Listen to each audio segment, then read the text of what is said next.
All right, and it's time again. Joining us in the studio, Cathy Holman, Prairie Wife in Heels. Thank you so much for coming in. Was that a drum roll I heard? Pretty much. Ooh. There you go.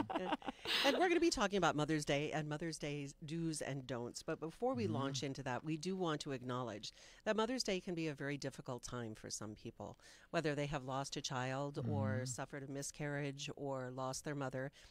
It can be a difficult time. So as we go through this, we're going to be making light of some things and we'll hopefully have a lot of laughter, but we do want to, to go ahead and acknowledge that off the top, right, Cathy? Yeah, definitely. And I know from my personal experience, having had 3 miscarriages through the years, sometimes it's okay to sit there with that Netflix and ice cream and take a day for yourself. And I know I have friends that have lost children and mothers, and finding a way to memorialize, to commemorate, to celebrate is always a good idea. Yes, very much so. So you have some interesting information about how Mother's Day got started. Yes. So our regular listeners know that. Isn't it? Come on. Kind of. Well, No, so Roger, listen to this. I thought this was incredibly funny. Now, this is going to come as no surprise to all of you men listening, but I think we can acknowledge that women are complicated, right? Yeah. Oh, Okay. What do you think, Frank? I feel comfortable saying that. that's Okay. a slam dunk. Yeah. Right. We're starting off on a roll. So Mother's Day was started by a woman named Anne Jarvis. And the first Mother's Day was in 1905. And she had it to honor her own mother. And she said the direct quote for when she was trying to get this to become a thing was, "I hope and pray that someone sometime will find a memorial Mother's Day commemorating her for the matchless service she renders to humanity in every field of life. She is entitled to it." Here, here. Wow. So then Wow. Woodrow Wilson signed a proclamation designating Mother's Day in 1914. And here is what it just makes me giggle. So a couple years after it was founded, Anne Jarvis actually started to boycott Mother's Day because she felt that it became too commercial and it wasn't what she wanted. And therein is the irony. Wow. Because that's what the point is about us being complicated. I feel like you poor husbands, sons, you can't win on Mother's Day. But I would point out 1914 is when World War I started, too. So maybe Miss Jarvis had a point. Maybe, but to that whole men can't win, I kind of did a poll and I did a video on my prairiewifeinheels.com Facebook page asking for input. And here's my problem, and Susan, maybe you can relate. I am torn because if I have a day that is everything I want it to be, I'm going to be watching Netflix, eating ice cream, sleeping in, and reading all day long. But on Mother's Day, besides doing that, I would also like the gratitude, adoration, and 100% spoiling that I deserve. We would like to be worshipped. Thank you very much. Worshipped. That's the perfect. So my poor husband can't win because on one hand I want to be left alone, and on the other hand I want to be told how wonderful and amazing I am. And guys, I apologize because almost every single woman I talked to agreed with that. So I just have to read this quote from Sarah. She said, "I don't ever know what I want either. I usually get yummy breakfast and dinner. I like presents. Thoughtful is nice, but I wouldn't mind diamonds." Welcome to our hell. Yeah. So Roger, what are you going to do for your wife? Right? No pressure. Yeah. Well, I'm building her a house. How's that? Nope. No, that doesn't count. No, sorry. I'm thinking that gift kind of counts for a whole year. No. Tip number one, guys, you cannot double up on Mother's Day and something else. To quote my father, your mother has never forgiven me for the sump pump I bought her. I will say I'm not sure what I'm going to get. I do know I'm going to take her out to dinner, obviously, but good. And the usual flowers and stuff. Although she doesn't like flowers. She said they just sit there and die. That's always depressing. Okay, so listen to her advice. She's telling you flat out what not to do. I say roll with that. Oh yeah. She said no candy. I mean, you're just going to get fat. No Don't candy, do that. Karen. So gift-wise, I'm not sure. I am torn. I've gotten fancy gifts in the past, but right now, the money's going into the house, so it'll be I guarantee it'll be a lean Father's Day too.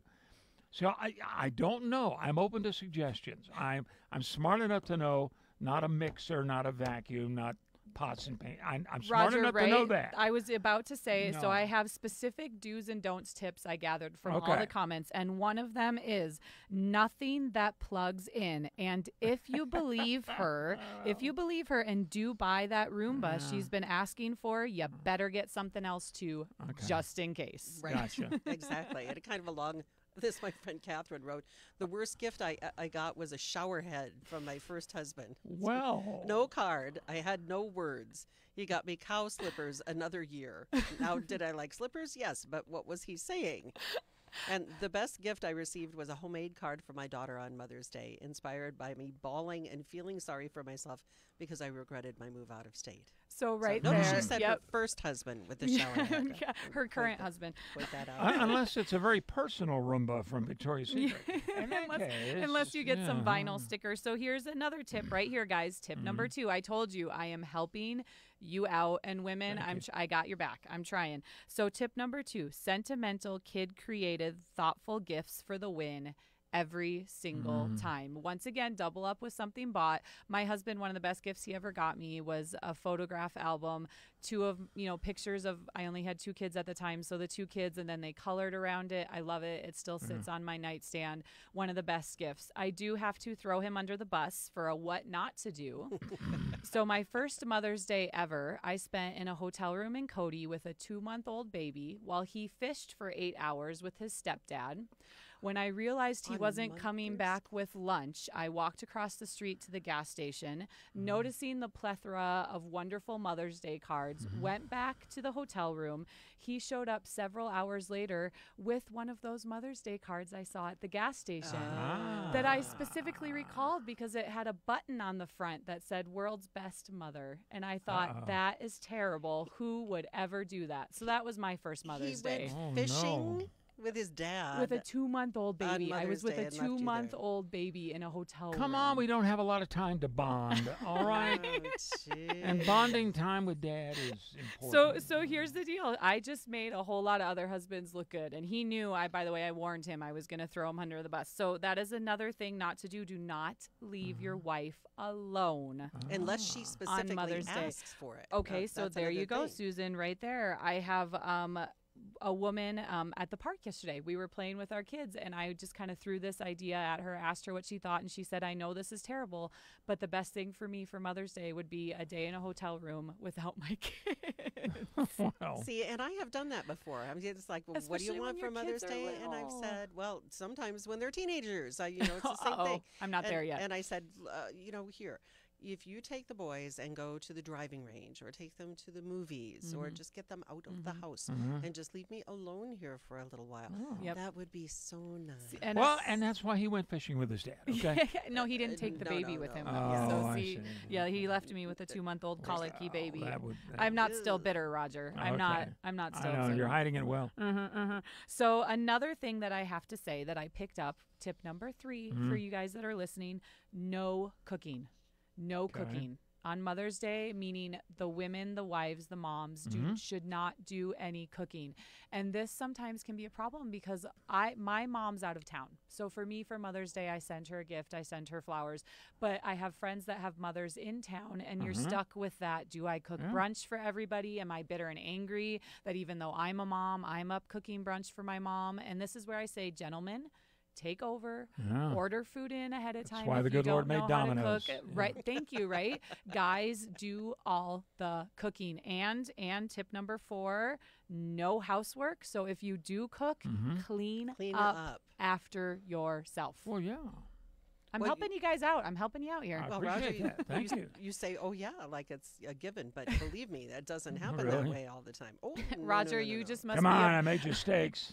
Roger, you just must be a prince among men who No, already I- has all this down. Yeah, it's like, well, I'm building a house, so that should Well, suffice. it's been 36 years, so I've learned from my mistakes. Right. So I have another tip from a listener, Bill, who said, I gave my wife a scale for weighing pigs once for Oh, Mother's no. Day. No, that She would be wrong. wasn't impressed. So no pig weighing scales. But women, there is hope because I asked him, I said, Bill, what are you doing this year? And he said, way ahead of you, spa day for her and our daughters. Hello. So they There you can go. be taught.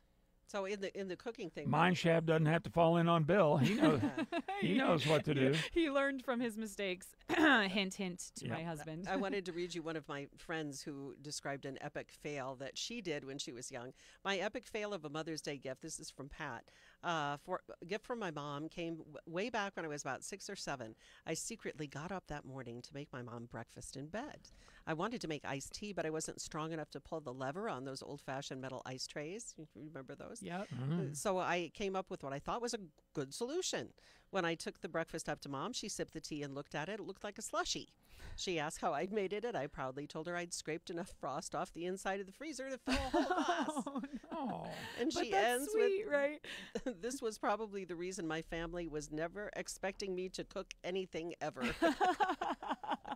But those are the cute things, right? That's Yes. like the cute Well, that's little why it's so easy to be a sentimental. kid. It's easy to be. You fix her a bowl of cereal and a paper you wrote on with a Crayola, and everybody goes, "Oh, Right. Right? It's a snap when you're a kid." That's why we're doing this show for all the dads out there. And then I want to throw in there too. So I have several friends who are single moms, whether because they're divorced or the dad isn't in the picture. And so I always think, like, is it corny for me to give them flowers or a little gift? Because I want to make sure they're taken care of. So I asked a couple of them. I did the poll yesterday in prep for the show. And they said it really doesn't bother them that much because their kids usually end up doing something for them. It's about getting a little cute thing from their kid and doing something for their mother. And I know, like, our church has a Mother's Day breakfast for single moms that they can go to and get treated. And I know there's a lot of places in town, if you look on Facebook, that do the same thing. So I thought that was really cool. And just maybe send them a text that just says, hey, happy Mother's Day. You're amazing. Thanks for being there with me on this journey. Just, throwing that out there. And dads that are separated from your wives, please just keep in mind that this is an opportunity that you can really step up to the plate and set a good example for your kids by helping them do something special for mom. So before we go, I want to go through some of these quotes. You gathered a couple, and I have one of my favorites. Quotes about mothers. Yes. So one thing that I love, because this is so true, I charge my kids $1 every time they can't find something, and I go and find it. But that's why this was. I mean, I never really collect, but nothing is lost until your mother can't find it. This is true. I love that one. And then here's another one that it makes me giggle because it just makes me think of my mother-in-law. Good moms let you lick the beaters. Great moms turn them off first. Because she shared this on her Facebook page and it just made me giggle. It was so her. And then I love this one. Sooner or later, we all quote our mothers. Oh, right. And that is like, so true. I just heard my mother come out of my mouth. And one of my very favorites, a worried mother does more investigation than the FBI. That is And I'm true. here to tell you that is truth. Well, one of my favorites is from Phyllis Diller. I want my children to have all the things I couldn't afford. Then I want to move in with them. So there you are. That is a good one. And then this is maybe a good one to end on. There is no way to be a perfect mother and a million ways to be a good one. Very good. So there you go. Were you taking notes, Roger and Oh, Frank? yeah. Oh, yeah. Okay. Oh, and here's another. My mother's menu consisted of 2 choices.